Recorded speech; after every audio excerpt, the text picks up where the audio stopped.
873, X-ray Ida George, Sue Washington.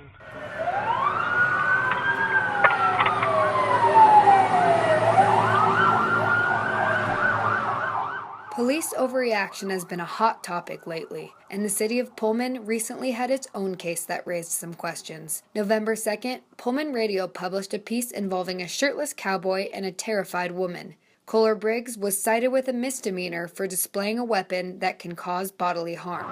What the article didn't say was that Briggs was dressed up for Halloween, carrying a whip as part of his costume. The arrest of Kohler Briggs took place here on Halloween night.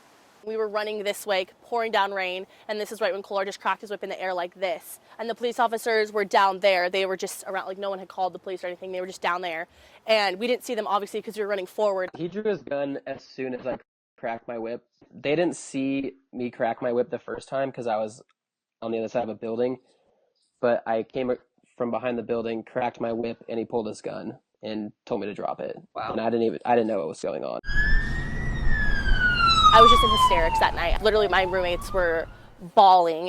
I was bawling, and my roommates were like, felt so bad too. They were like holding me. It was so upsetting. Seeing an officer point his gun at my boyfriend, especially after he was, very on the ground even at this point too. Nothing in his hands, very, very cooperative. It turns out the two are dating, and Bloomer only felt threatened by police pulling out their guns, not by her boyfriend or his whip. So did the officer overreact?